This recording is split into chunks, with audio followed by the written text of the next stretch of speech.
The following program is the work of the broadcast students at the British Columbia Institute of Technology. BCIT Magazine features news stories from around the Lower Mainland which were produced over the last week. Responsibility for the content of the show rests completely with the students and their instructors.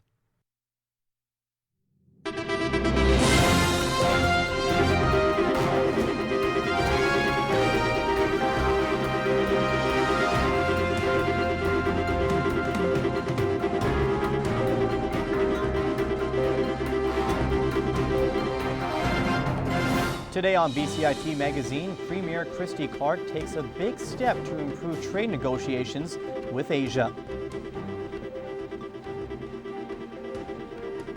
BC students will be saving money after the government launches a program for free online textbooks.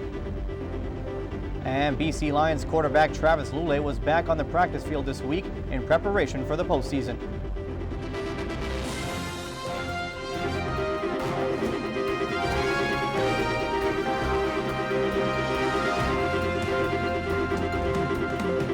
Hello and welcome to BCIT Magazine. I'm Ronil Desai and thanks for joining us on this festive Hallows Eve.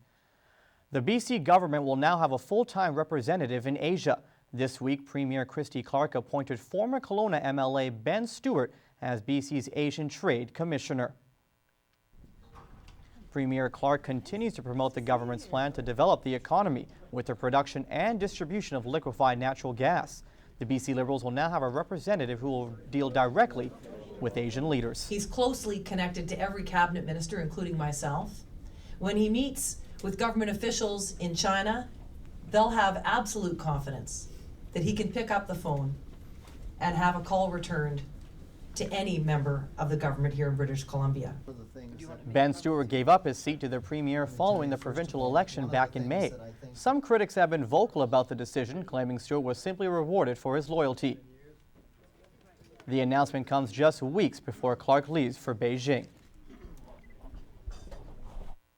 Residents in Port Moody were ready for significant changes with the construction of the Evergreen line. But now, they're finding out those changes will hurt their community's overall privacy. I went out to Port Moody to speak with one of the residents who will be affected. The construction of the Evergreen line in Port Moody is well underway. But after Evergreen officials announced the line will be elevated above ground level, some Port Moody residents became concerned about the community's privacy. Suddenly, we are basically in the middle of the highest point of the trains, which basically aesthetically it's wrong. And previously, this is our community gathering place, and now people who sit in the pool or in the hot tub basically will have a SkyTrain train kind of going through every 5 to 7 minutes. Gil Biderman says the Kalani neighborhood was misinformed about the project, and now residents are dealing with issues they weren't prepared for. We just discovered that what was supposed to be the elevated portion of the SkyTrain going through our neighborhood, which was supposed to start about here, is actually has been moved 200 meters to the west at the beginning of our neighborhood, and that basically brings the elevation part to about 15 meters from where I'm standing here. The bottom of the fence is where the Evergreen line was supposed to be, at ground level. But up to a month ago, residents found out that this will be the highest point of the Evergreen line, 15 meters above ground level, clearly affecting the noise and privacy level of Kalani residents. Evergreen officials say the new alignment will have to stay the same, but they say they are prepared to work with the community. What we can do and what we're committed to do is work with residents to look at visual and noise impacts and look at ways that we can mitigate those. And we are, as I say, committed to working with them to try and address the concerns they've raised. The two sides will likely clash at the November 13th meeting between residents and Evergreen officials. Ronil Desai in Port Moody for BCIT Magazine. There is new information regarding the recent string of sexual assaults at UBC. Police say a total of 6 attacks that have taken place on campus appear to be committed by one suspect. Police are asking anyone with information to contact the RCMP or Crime Stoppers. BC has the fourth lowest tuition costs in the country, but the province plans to be the first to offer a cost-effective way to help for post-secondary students in trades. Our reporter Neetu Garcha has the details. Expenses like books are the reason why post-secondary school isn't easy on the wallet. Yeah, there's nobody that's happy to pay that much for books. Trevor Kootenay is a first-year carpentry apprentice student. He says the books aren't worth the cost. Most guys wish that they could find some other way to make it work without having to spend that much money on books that are really only good for a 6-week program. Advanced Education Minister Amrik Virk says the program has many benefits, but the main idea is to save money for students. It's all about making education affordable. So several $100s saved. That's the nexus to make education that much more affordable.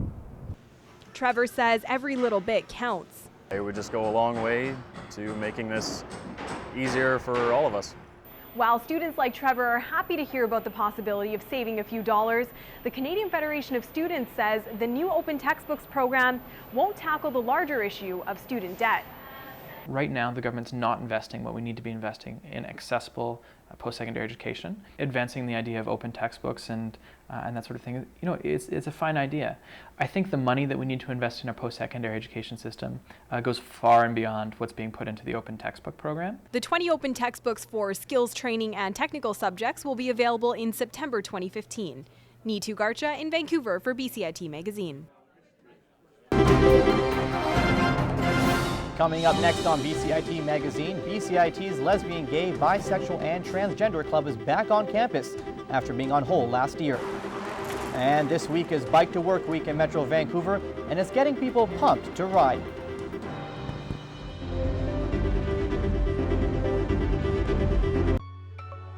The most rewarding thing for me has been the relationships I developed in the program, both with instructors and classmates. My sense of confidence has never been higher. I mean, this program's offered great opportunities to be in real world, real industry situations, and being in those moments and knowing I can contribute, I can do this. It's exciting to be in this industry and to meet lots of great people and to make amazing friends.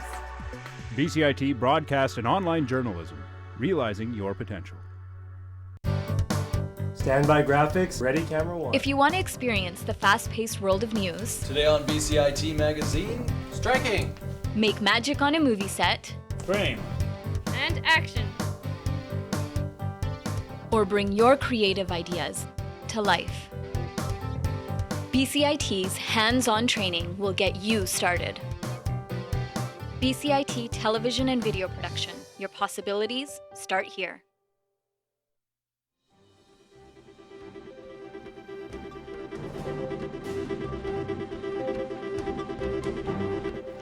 Welcome back. BCIT is home to about 30 student clubs from the Marketing Association to the Archery Club, but until recently, one club was missing. Our reporter Kyle Hawking met with a member of BCIT's Lesbian, Gay, Bisexual and Transgender Club to learn how she plans to bring it back. Irene Cloma is working to get the Technically Queer Club back up and running. Through the LGBT clubs, it fosters, I guess I'll throw this big word like anti-oppression work, just trying to fight for a safer, positive space for everyone. The club was having trouble attracting members. Last year it folded. This year it's back. Information on the Technically Queer Club at BCIT can be tough to find. If you go to their archived website on Google, you'll find it hasn't been updated since 2010.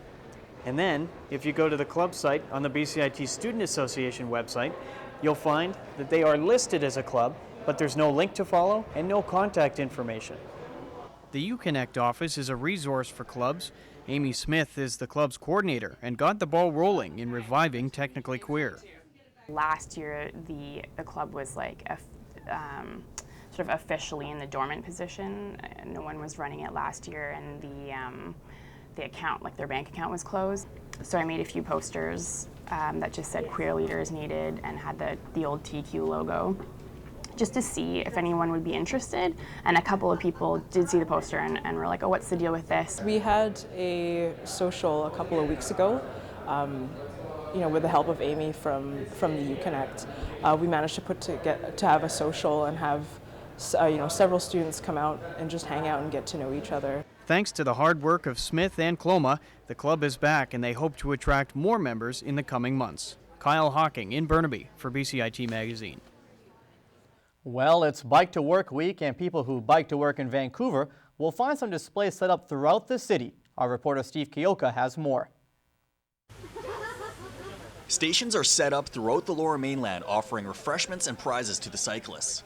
Will Chow is a Vancouver resident who's helping to promote a cleaner environment. I think it's really important to be conscious of the environment. I'm just trying to do my part by biking to work from East Van to Burnaby. Bike lanes are great and they help with the commute. But going green isn't the only reason more people are choosing to bike to work. It's physically good for your health, it's mentally good for your health as well. And while you're doing those amazing benefits for yourself, you're helping the environment at the same time.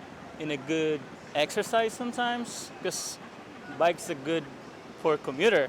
It promotes a much more vibrant community. It's great for our climate. People really need exercise, and it's just plain around fun. So I think as more people start actually using their bikes to get to work, the more we're going to see communities building to that end, and the more livable they're going to be, and they're also going to have a lot of other tangential benefits that I think is going to make BC a more vibrant place to live and more economically feasible. It makes me feel good when people come up to me and thank me for biking. Helps out the environment, and honestly it makes me feel good when people say thank you. Nearly 2,000 people have participated in the event, reducing 16,000 kilograms of greenhouse gases. Bike to Work Week runs until November 1st throughout the Vancouver area. Steve Kioka in Burnaby for BCIT Magazine. The BC Lions received a much-needed boost heading into the final game of the regular season and just before the playoffs. Our reporter Sik Perwa was in Surrey at the Lions practice and brings us the latest. Travis Lulay made his return to practice for the first time in 6 weeks after injuring his shoulder in a game against the Montreal Alouettes. Anytime you're coming off of an injury, I mean, it's physical and it's mental. You have to prove yourself you can do it, but you have to be physically capable of doing it too. And again, it's a progression. It takes time. The Lions were happy to have their offensive leader back on the field. Travis is a leader out here, for this organization. Travis is as good as anybody in the league at playing this position, and I'm just trying to help in any way that I can until he gets ready to go. It's huge. You can see it, when he breaks the huddle down. You can see it when he gets back into the huddle.